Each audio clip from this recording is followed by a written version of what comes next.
श्यामपुर नामक गांव में एक जाह्नवी नाम की लड़की रहती थी। उसके घर में उसके खरगोश के सिवा उसका कोई अपना नहीं था। एक दिन जाह्नवी घर में बैठी हुई थी, तभी खरगोश उसके पास आकर बोला, जाह्नवी, तुमको पता है आज पूर्णिमा की रात है, वही रात जो आज से 21 वर्ष पहले आई थी। आज सितारों का रुख भी मुझे बदला हुआ लग रहा है। सच कहूँ तो मुझे बहुत डर लग रहा है। मुझे भी ऐसा ही लग रहा है गोलू, परंतु हम कर क्या सकते हैं? अब जो होगा वो देखा जाएगा। वो दोनों बात कर ही रहे थे, तभी पड़ोस का एक बूढ़ा चिल्लाते हुए वहां आया। अरे अरे, यार कितनी बार कहा है कि इस गांव को छोड़ दो, पर तुम हो कि इस गांव में जैसे बस सी गई हो, हैं? अब सितारों का रुख देख रही हो, ऐसा लग रहा है जैसे आज रात आसमान से आग बरसने वाली है, आग। हाँ, आप ठीक कह रहे हैं। ये लड़की अगर ऐसे ही कुछ दिन इस गांव में रही तो हम सब जलकर राख हो जाएंगे। पर इसका क्या है, ये तो बिन माँ के पैदा हुई और एक दिन बिना परिवार के ही रह जाएगी। काकी, माना कि मैं बिन माँ के जन्मी हूँ, पर इसमें मेरी क्या गलती? आप लोगों ने मुझे कभी इंसान नहीं समझा।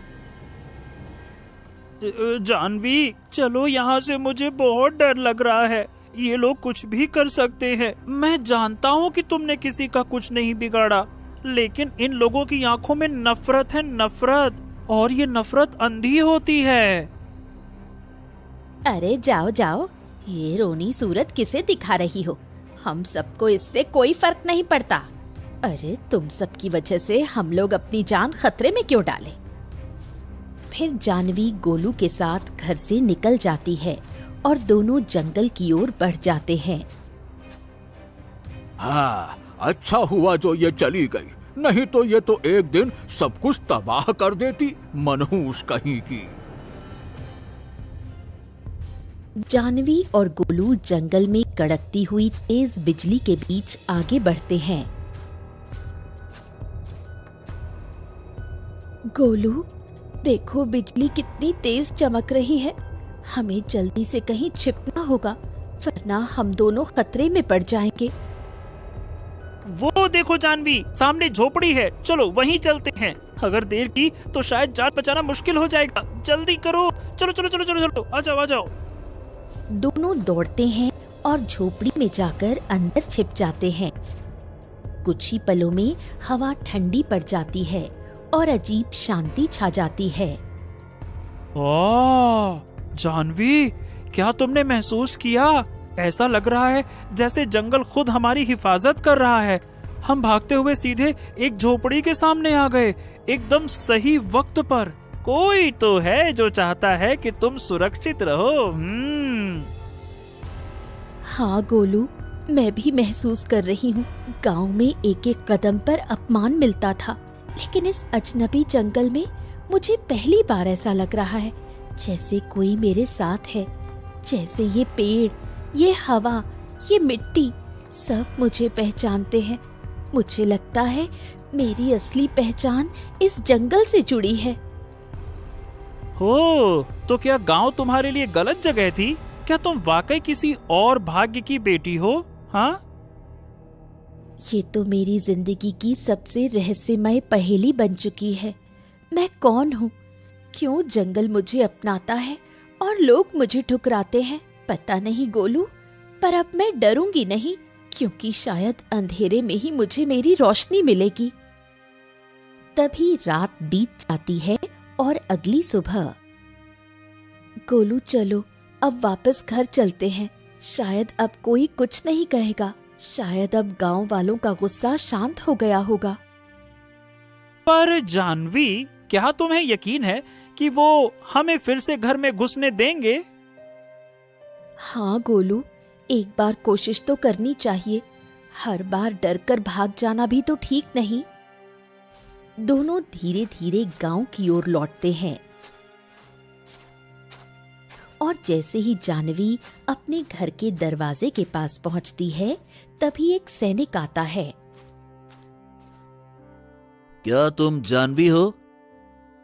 जी हाँ, पर आप कौन हैं और मुझे क्यों ढूंढ रहे हैं? तुम्हें अभी इसी वक्त मेरे साथ महल चलना होगा। महाराज ने तुम्हें बुलाया है, चलो। मगर क्यों? महल क्यों? मुझे तो कोई गलती याद नहीं आ रही। क्या आप मुझे बता सकते हैं महाराज ने मुझे महल क्यों बुलाया? हाँ, गांव वालों ने कहा है कि तुम इस गांव में नहीं रह सकती, इसलिए महाराज ने आदेश दिया है कि तुम्हें महल बुलाया जाए, चलो। तो क्या अब मेरा गांव भी नहीं रहा? मेरे पास रहने को जगह भी नहीं है। मैं तुम्हारे साथ चलूंगा जानवी, चाहे जहाँ भी जाना हो। हाँ, मैं तुम्हें नहीं छोड़ूंगा।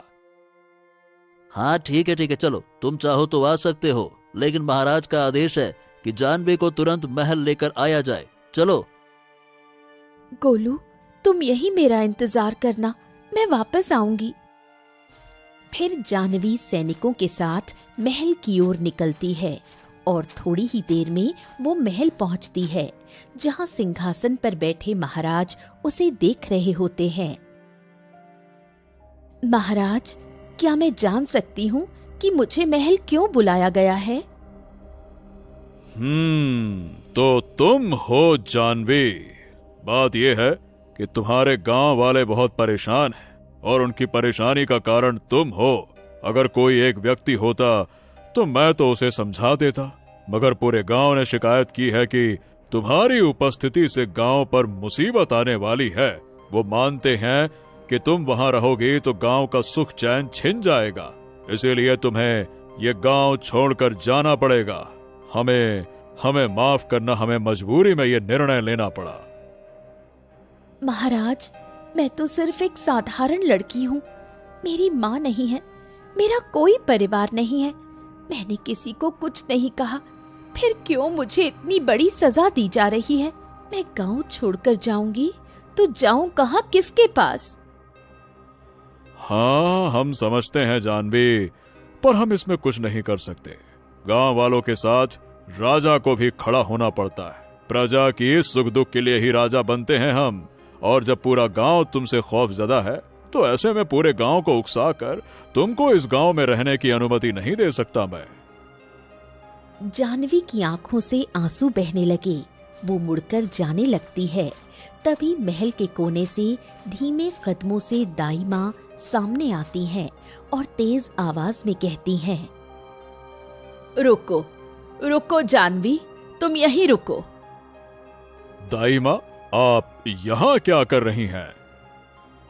महाराज, आप नहीं जानते, ये वही लड़की है जिसे करीब 20 वर्ष पहले मैंने खुद गांव में जाकर छोड़ा था। ये क्या कह रही हैं आप दाई माँ? ये लड़की कौन है? इसके माँ बाप कौन थे और इसे गांव में क्यों छोड़ा गया? महाराज, ये बात आज से लगभग 20 वर्ष पहले की है, मेरे और मेरे बेटे बिरजू की। कौशल्या बहन,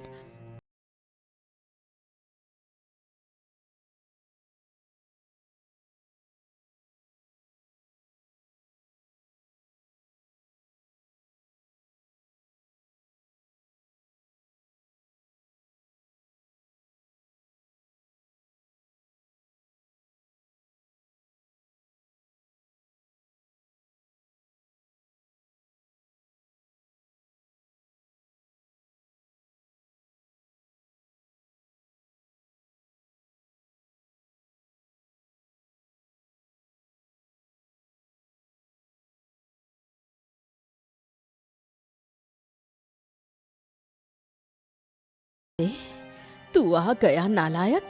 आज फिर क्या कराया है? गांव की औरतें तुम्हारी शिकायत लेकर आई थी। कब सुधरेगा तू? क्यों लड़कियों के पीछे पड़ता है? क्यों तंग करता है मासूमों को? ओहो, तो क्या हो गया माँ? अब क्या मैं किसी लड़की को देख भी नहीं सकता क्या? क्या बात करती हो? लड़की ही तो देखी है। लड़की है कि कोई खजाना जो उसकी तरफ देख नहीं सकता? बड़ी आई, कौन बोला आपसे कि मैं लड़कियों को देख रहा था, ये कर रहा था? देख ही तो रहा था, कौन सा गुनाह कर दिया मैंने? अरे शर्म कर। एक दिन तुझे तेरे इन कर्मों का ऐसा फल मिलेगा कि तू अपने आप को भी नहीं पहचान पाएगा। हाँ, अरे ये बताओ, खाने को मिलेगा या फिर नहीं मिलेगा, या फिर तुम्हारा भाषण ही खाना पड़ेगा? अरे देख क्या रही हो, बताओ ना माँ। इतना कहकर बिरजू घर में चला जाता है। हे भगवान, तूने मुझे ये कौन सा दुख दिया है? किस जन्म का पाप था मेरा जो तूने मुझे ऐसी संतान दी? मैं क्या करूं? मैं तो टूट गई हूं। कुछ दिन बीत जाते हैं। बिरजू की हरकतें और बेशर्मी बढ़ती जाती है। वो हर किसी को नीचा दिखाने और मजाक बनाने में ही आनंद लेता है। फिर एक दिन दोपहर का समय था। एक शांत नदी के किनारे पीपल के नीचे एक साधु गहरी तपस्या में लीन थे। तभी बिरजू वहां पहुंचता है। अरे ये बाबा यहाँ कब से बैठे हैं इस तरह से? हेलो भाई, कोई इतना शांत कैसे रह सकता है? थोड़ी मजा तो होना ही चाहिए। रुको, अभी मजा करता हूँ। फिर वो एक पत्थर उठाकर साधु के ऊपर फेंक देता है। अरे दुष्ट अधर्मी, तूने मेरी तपस्या भंग की है, मुझे अपमानित किया है। अब सुन मेरी वाणी, मैं तुझे श्राप देता हूँ कि तेरे शरीर पर ऐसा कोढ़ फूटेगा कि हर कोई तुझसे नफरत करेगा, कोई तुझे छूना भी नहीं चाहेगा। तेरे पाप तेरे शरीर पर सड़न बनकर उतरेंगे।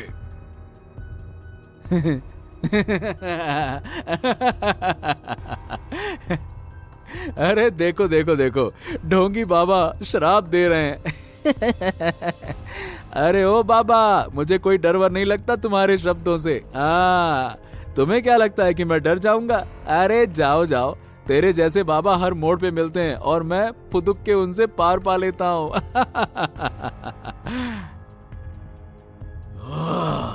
समय आने पर तुझे सब पता चल जाएगा, जब तेरे शरीर में तेरे ही पापों की गंध उठेगी और तू दूसरों के लिए भी अभिशाप बन जाएगा। तथास्तु। साधु वहां से चले जाते हैं। बिरजू हंसता हुआ अपने घर लौटता है, पर जैसे ही वो रास्ते में चला जा रहा था, उसकी पीठ में अचानक तेज खुजली होने लगी। अरे यार, ये क्या हो रहा है? पीठ में खुजली क्यों हो रही है? अरे रे रे रे, बड़ी तेज खुजली हो रही है। पेड़ से रगड़ के साफ करता हूँ।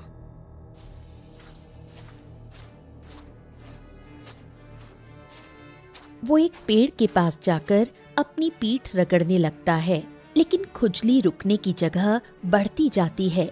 फिर उसके हाथों में फोड़े निकलने लगते हैं और धीरे धीरे उसके पूरे शरीर में लाल चकत्ते और घाव दिखने लगते हैं। वो भागता हुआ घर पहुंचता है।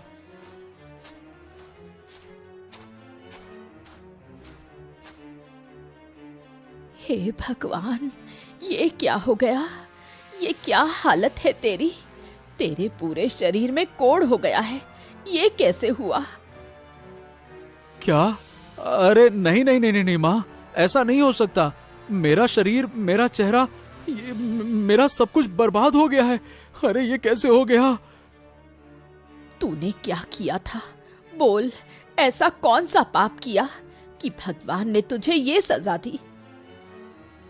माँ, एक साधु तपस्या कर रहे थे, मैंने उनके ऊपर पत्थर फेंक दिया। वो गुस्से में आ गए और उन्होंने मुझे श्राप दिया। माँ, मैं तो मजाक समझ बैठा, मैंने उन्हें बहुत बुरा भला भी कहा। नालायक, हर बात मजाक नहीं होती। अब देख, तेरे जीवन का नाश हो गया।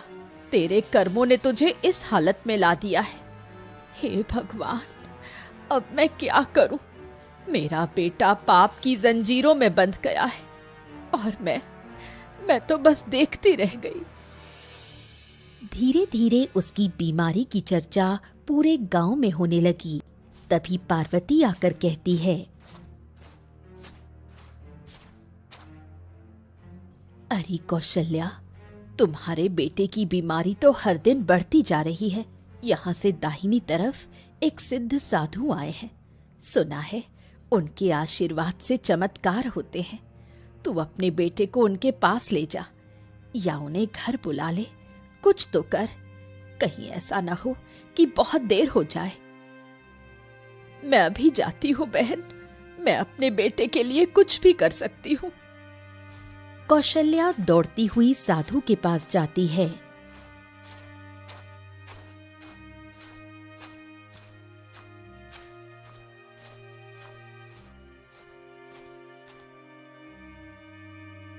हे साधु महाराज, मेरे बेटे की हालत बहुत खराब है। कृपा करके कल हमारे घर पधारिए और प्रसाद रूपी भोजन ग्रहण कीजिए।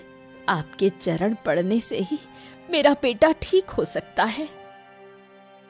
ठीक है, मैं कल आऊंगा, तुम्हारे घर का अन्न भी ग्रहण करूंगा और देखूंगा कि तुम्हारे बेटे का भाग्य क्या है।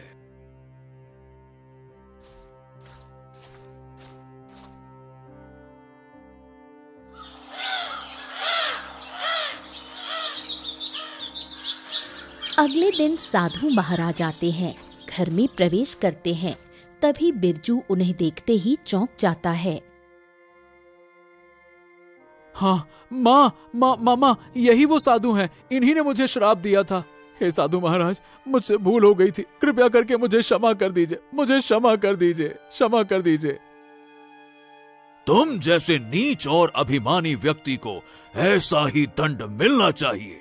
तुमने अपने जीवन में केवल पाप किया है, पाप। अब वही पाप तुम्हारे शरीर पर रोग बनकर फूटे हैं। हे साधु महाराज, मेरी गलती थी जो मैंने ऐसे बेटे को जन्म दिया, पर कृपा करके मेरे बेटे को क्षमा कर दीजिए। आपकी दया से शायद उसका जीवन बच जाए। ठीक है, मैं तुम्हारे बेटे की बीमारी को ठीक कर दूंगा, लेकिन इसे अपने पापों के साथ ही जीना होगा, क्योंकि हर पाप का मूल्य चुकाना पड़ता है। आज रात चांदनी में इसे लेकर जंगल में आ जाना।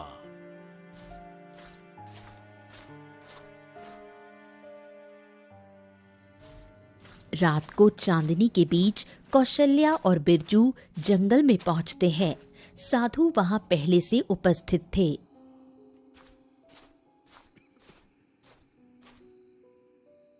आज मैं अपने तप की शक्ति से तुम्हारे शरीर से कोढ़ निकाल दूंगा, पर ध्यान रहे कि तुम्हारे पाप का फल तुम्हें इसी जन्म में मिलेगा। साधु मंत्र पढ़ते हैं। बिरजू के शरीर से कोढ़ निकलकर हवा में बिखर जाता है और अचानक वही कोढ़ एक सुंदर नवजात कन्या में बदल जाता है। ये लो तुम्हारे पापों का प्रतिफल। ये बच्ची अब तुम्हारे साथ रहेगी।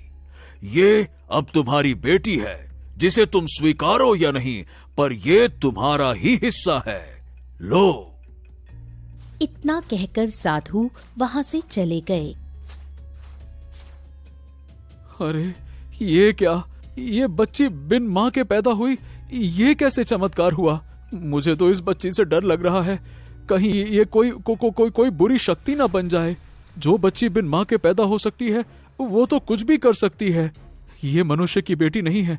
ये तो बड़ी ही अजीब सी चीज है। क्या माँ देख रही हो? ये क्या अजीब सी चीज है?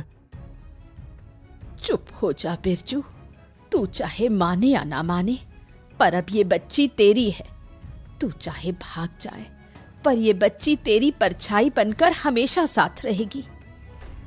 बिरजू सिर झुकाकर सोच में पड़ गया। कौशल्या बच्ची को गोद में लेकर गांव लौट आई। कुछ ही दिनों में पूरे गांव में खबर फैल गई।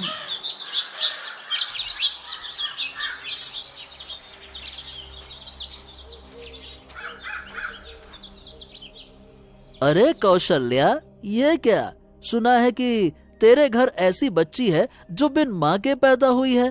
ऐसा कैसे हो सकता है? कौन है वो? क्या बिरजू छिपा रहा है कुछ? अरे बिना माँ के कैसा हो सकता है? कुछ तो होगा। अरे बता ना।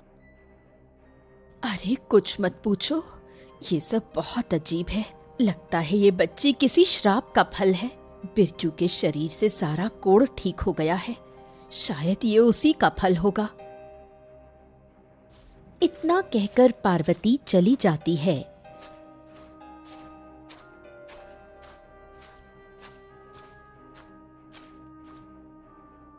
माँ, मैं इस बच्ची के साथ अब नहीं रह सकता। बस मुझे ये ठीक से जीने नहीं देती है। हर वक्त बोझ की तरह लगती है, बोझ। कहीं छोड़ आओ इसे, कहीं भी। बस मेरे सामने हटाओ इसको, मेरे सामने से बस। क्या कह रहा है बिरजू? ये कोई चीज नहीं है जिसे फेंक दे। ये बच्ची हमारे साथ ही रहेगी। तो ठीक है, तुम लोग रहो इसके साथ। मैं नहीं रह सकता इसके साथ एक भी पल, बस। समय बीतता है। जैसे ही बिरजू चौपाल से गुजरता है, सभी लोग बातें कर रहे हैं। अरे ओ बिरजू, अच्छी सजा दी है तुझे साधु महाराज ने। बिल्कुल, तेरे पापों की एक पोटली बना दी भगवान ने बेटी के रूप में। अब तुझे हर दिन देखना होगा अपने कर्मों का फल। बिरजू, अब तेरा हर दिन सजा है और ये बच्ची तेरी सजा का चेहरा है। सभी लोग ठहाका मार कर हंसते हैं। अरे ये तो रोज रोज मरने जैसा है। हर दिन घुट घुट कर जीने से तो अच्छा है कि एक ही बार मर जाऊं। मुझे नहीं चाहिए ये बोझ वाली जिंदगी, ये ताने, ये ऐसी गंदी गंदी नजरें। नहीं चाहिए, मुझे नहीं चाहिए। बिरजू ये सब सुनकर टूट जाता है और रात के अंधेरे में चुपचाप कुएं में कूदकर आत्महत्या कर लेता है। महाराज, मैं इसे उस गांव में छोड़ आई थी, एक झोपड़ी के पास। हाँ, छोड़ दिया था तो फिर आपने उसे अपने साथ क्यों नहीं रखा दाई माँ? आप भी तो उसे पाल सकती थी। इस तरह एक छोटी बच्ची को छोड़ना, क्या यह ठीक फैसला था? मैं नहीं पाल सकती थी महाराज। इसे देखकर मुझे वो सब याद आता था जिस तरह से इसका जन्म हुआ था, और मैं उस बात को भूल भी जाती। आपको पता है, जब जानवी छोटी थी तब आसमान में परिंदे उसके पास आकर बातें करते थे। जंगल में कभी कभी जब मैं लकड़ियां काटने जाती थी, तब जंगल के जानवर इसकी रक्षा करते थे और इसके आसपास आकर बातें करते थे। मैं वो सब देखकर डर गई थी। किसी से इस बारे में बात भी नहीं कर सकती थी। मैं खुद ही ये नहीं समझ पा रही थी ये इंसान की संतान है या फिर किसी जानवर की अनोखी शक्ति। मुझे ऐसा लगता था कि किसी दिन कोई जानवर या परिंदा इसको लेकर उड़ जाएगा, पर आज इसको इतने सालों बाद यहाँ देखकर मुझे समझ में आ गया है, ये ना इंसान की बच्ची है ना किसी और शक्ति की। बस ये भगवान का ही विचित्र रहस्य है। इस बच्ची को देखकर ये बात तो समझ में आ गई है कि कुदरत के फैसले हमारी सोच से भी ऊपर होते हैं। भगवान जिसको चाहे उसको वहां जन्म दे सकता है। हो, तो आज इतने सालों बाद तुम मुझे ये क्यों बता रही हो? महाराज, जो तोहफा मुझे बुढ़ापे में लाठी बनकर मिला था और मैंने ठुकरा दिया था, आज मुझे वही बच्ची वापस चाहिए। ठीक है, अब से ये तुम्हारे साथ रहेगी और तुम इसकी देखभाल करोगी, ये समझकर कि वो जानवी तुम्हारी पोती है और उसका जन्म तुम्हारे पुत्र के खून से नहीं हुआ तो क्या हो गया? फिर भी ये आई तो इस दुनिया में तुम्हारे ही नाम से है ना? जी महाराज, धन्यवाद।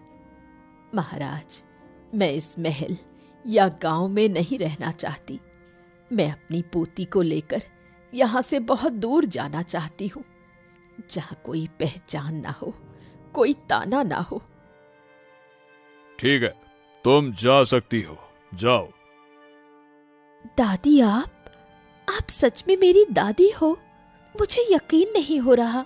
मुझे मेरा परिवार मिल गया, मेरी अपनी दादी।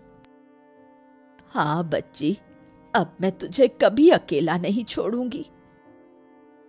अब मुझे इस गांव को छोड़ने का कोई गम नहीं है, क्योंकि अब मुझे मेरा अपना मिल गया। पर दाई माँ, मुझे ये समझ में नहीं आया कि आपने जानवी को पहचाना कैसे? आप तो उससे कभी मिली ही नहीं थी। उसके हाथ पर जो एक गहरा निशान है, उसी से मैं उसे पहचान गई थी। हो, वाह दाई माँ वाह, आपके अंदर इतनी ममता थी, फिर भी आपने समाज और डर की वजह से इस रिश्ते को छुपा कर रखा। खैर, अब आप जा सकती हैं जहां आपका मन हो, जाइए। दादी चलो, हम गांव चलते हैं, वहां से गोलू को लेकर चलते हैं, फिर हम तीनों साथ रहेंगे। जानवी और कौशल्या लौटती हैं। ये मेरी दादी है गोलू, कौशल्या मेरी अपनी दादी, और ये गोलू मेरा दोस्त है। जब इस दुनिया में कोई मेरा साथ नहीं दे रहा था, तब से ये मेरे साथ है, मेरा सबसे अच्छा दोस्त। चलो दादी, चलो गोलू, अब हम सब मिलकर एक नई दुनिया बनाएंगे। तीनों, जानवी, कौशल्या और गोलू जंगल की ओर बढ़ते हैं और घने पेड़ों के बीच एक झोपड़ी बनाकर वहां खुशी खुशी जीवन बिताने लगते हैं।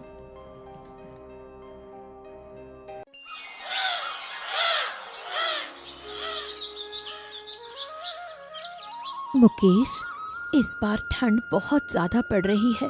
क्या होगा हमारा, कैसे होगा गुजारा? मैं भला चिंता कैसे ना करूं मुकेश। आप देखो, लकड़ियां भी बहुत कम बची हैं, आज जलाने भर बस। अगर लकड़ियां भी खत्म हो गई तो फिर हमारा क्या होगा? अरे शांति, तू चिंता मत कर, मैं सब कुछ देख लूंगा। लेकिन एक बात तो माननी पड़ेगी, इस साल ठंड बहुत ही ज्यादा है। चलो, मैं एक काम करता हूँ कि खेत में काम जल्दी कर लेता हूँ रात होने से पहले, है ना? मैं भला चिंता कैसे ना करूं मुकेश। आप देखो, लकड़ियां भी बहुत कम बची हैं, आज जलाने भर बस।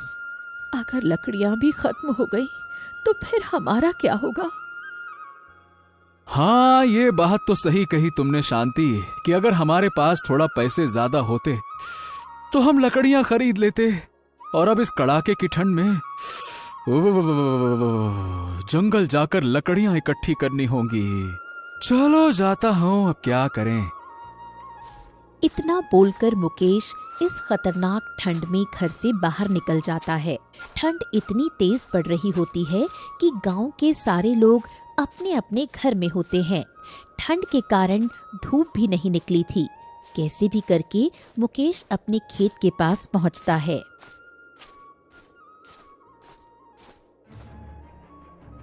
अरे ये क्या, आज तो अच्छे से धूप भी नहीं आई। अरे भगवान, क्या होगा? ऊपर से कल ठाकुर साहब अपने पैसे लेने आ जाएंगे। क्या करूं, कैसे दूंगा उनके पैसे? चलो पहले जल्दी से लकड़ी इकट्ठा कर लेता हूं, नहीं तो रात हो जाएगी और जंगली जानवर घूमने लगेंगे। हाँ। मुकेश उदास होकर जंगल की ओर निकल जाता है। थोड़े समय बाद कुछ लकड़ियां इकट्ठा कर घर की ओर रवाना हो जाता है।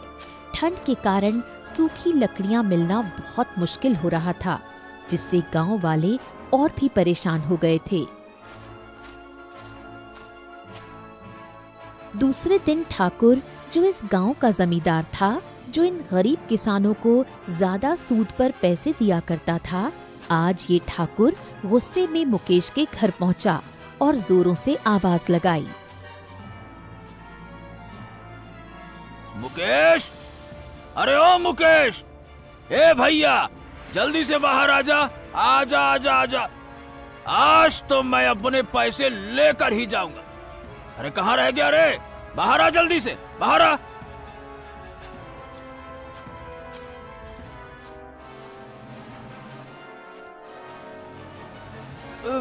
अरे ठाकुर साहब, आप यहाँ और इतने गुस्से में लग रहे हैं आप? क्या बात है? क्या बात है? अरे गुस्सा तो होऊंगा ना, मेरे पैसे जो तुमने अभी तक नहीं दिए। बात करता है क्या बात है? चल ठीक है, ला जल्दी से मेरे पैसे वापस कर।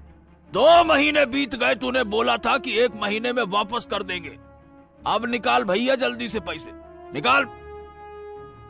ठाकुर साहब, अभी तो मेरे पास पैसे नहीं है। मैं कहाँ से पैसे दूं? कृपया करके एक बार, बस एक बार, एक हफ्ते का समय और दे दीजिए। 1 सप्ताह के बाद मैं आपके पैसे लौटा दूंगा। इस बार मैं वादा करता हूँ, बिल्कुल देर नहीं करूंगा, लौटा दूंगा। हाँ। ठाकुर मानने वालों में से कहाँ था, लेकिन मुकेश का मासूम चेहरा देखकर ठाकुर 1 हफ्ते का समय देने के लिए मान गया। ठीक है, ठीक है।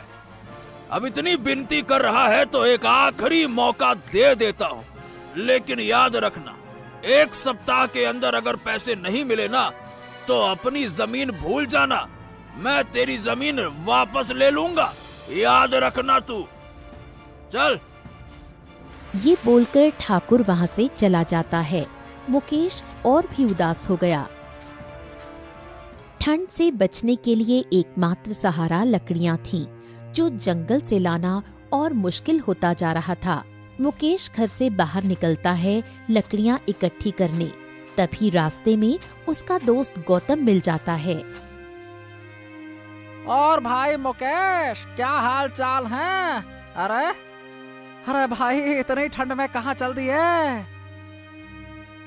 अरे गौतम भाई, तुमको तो पता ही है कि मेरे पास उतने पैसे हैं नहीं कि मैं बाजार जाकर तुम्हारे जैसे लकड़ियां खरीद सकूं। इसीलिए जा रहा हूं, जंगल में कुछ सूखी लकड़ियां मिल जाती तो भाई मेरा भी कुछ काम हो जाता। ठंड तो बहुत कड़ाके की पड़ रही है, क्या कहें। हाँ मुकेश भाई, ये बात तो तुमने बिल्कुल सही बोला। अरे गांव के सभी लोगों का यही हाल है।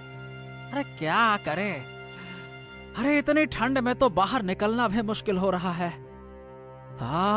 क्या होगा हमारा, भगवान ही जाने।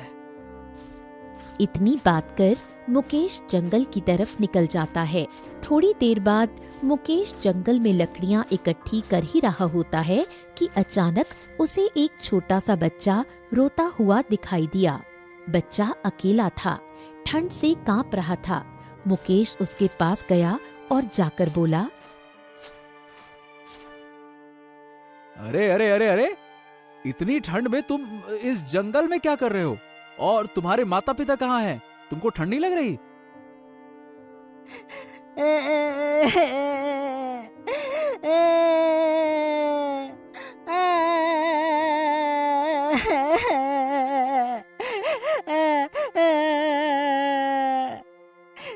अरे अंकल, मैं अनाथ हूँ और 2 दिन से इस जंगल में भटक गया हूँ।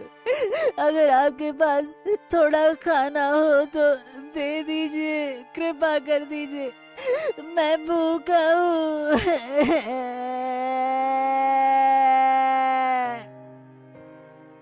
मुकेश अपने मन में सोचने लगा कि इस बच्चे को इस भयानक ठंड में नहीं छोड़ सकते।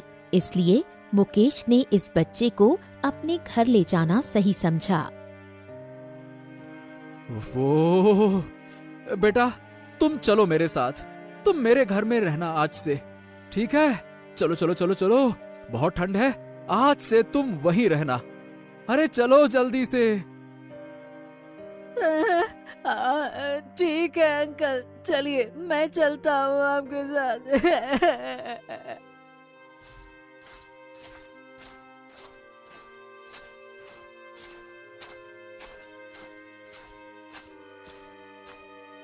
शांति पहले तो चिंतित हुई, लेकिन बच्चे की मासूमियत देखकर उसका दिल भी पिघल गया। उन्होंने बच्चे को अपना ही समझ लिया और उसका नाम रखा शक्ति। शक्ति बहुत ही समझदार बच्चा था। वो घर के कामों में भी मदद करता था और खेत पर भी मुकेश का हाथ बटाता था। कुछ दिन बीतने के बाद,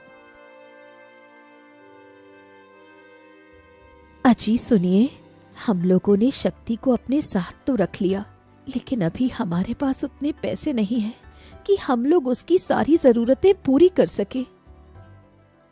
हाँ शांति, ये बात तो तुम सही बोल रही हो, लेकिन पता है ये बच्चा ना बहुत तेज और समझदार है।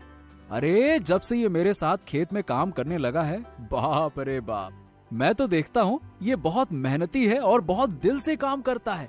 हाँ, और भाग्यवान। मुझे लगता है कि इस लड़के में कुछ ना कुछ तो खास है। हाँ। अंकल, क्या आज हम लोग काम करने नहीं जाएंगे? अरे, तुम्हें कितनी बार कहा है, अब से हम तुम्हारे मम्मी और पापा जैसे हैं, तो तुम हमें मम्मी और पापा ही बुलाया करो, समझे? हाँ ठीक है मम्मी, जैसा आप बोलो। अरे बेटा शक्ति, आज तुम्हें कोई काम नहीं करना है। अरे आज ठंड बहुत पड़ रही है। मैं बस लकड़ियां लेकर आता हूँ। तुम दोनों जो लकड़ियां अभी जल रही हैं, उसी के पास बैठो, बढ़िया से आग तापो, है ना? मैं और लकड़ियां लेकर आता हूँ। और फिर हर रोज की तरह मुकेश जंगल में चला जाता है लकड़ियां लाने। अगले दिन 1 हफ्ता पूरा हो गया था और अब ठाकुर मुकेश के घर पहुंच गया अपने पैसे लेने। अरे मुकेश, अरे ओ मुकेश बा, मुकेश, अरे जल्दी से बाहर आ। अरे बाहर आ, मुझे मेरे पैसे वापस कर। कहाँ है मुकेश? बाहर आ।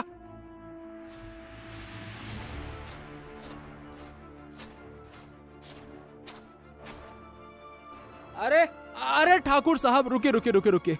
मैं अभी आपके पैसे लाता हूँ। आप रुकिए, मैं लाता हूँ। फिर मुकेश घर के अंदर जाता है और जितने पैसे उसके पास बचे थे वो सारे पैसे ठाकुर को दे देता है। मुकेश की पत्नी शांति और शक्ति भी वहाँ पर आ गए। अरे अरे ये तो पूरे पैसे नहीं है। तूने तो कहा था कि 1 सप्ताह के बाद मेरे पूरे पैसे दे देगा। ये क्या चिल्लर दे रहा है तू? ठाकुर साहब देखिए, अभी मेरे पास जितने पैसे थे मैंने सारे पैसे आपको दे दिए। मैं आपसे वादा करता हूँ कि अगली बार पूरे पैसे आपको लौटा दूंगा, पक्का वादा करता हूँ। मुझे माफ कर दीजिए, मेरे पास कुछ पैसे कम पड़ गए। पैसे कम पड़ गए? चल ठीक है, मैं तेरे को 1 महीने का समय देता हूँ और ये आखिरी बार, समझ लेना, ये आखिरी बार है। अगर इस बार पैसे नहीं मिले तो मैं तेरा घर भी ले लूंगा और जमीन भी ले लूंगा, ठीक है? याद रखना, ठाकुर का कहा है और ठाकुर का कहा बदलता नहीं है। ये बोलकर ठाकुर वहाँ से चला जाता है। ठंड और भी तेज पड़ने लगी थी और अब मुकेश का लकड़ियां लाने का समय हो गया था। लेकिन इस बार मुकेश के साथ शक्ति भी जंगल में लकड़ियां इकट्ठी करने गया। जैसे ही दोनों जंगल पहुंचे तब मुकेश को सूखी लकड़ियां नहीं मिल रही थीं। तभी शक्ति को एक ऐसी जगह पता थी जहां बहुत से सूखे पेड़ गिरे हुए थे। वहां बहुत लकड़ियां थीं, जिसे देख मुकेश खुश हो गया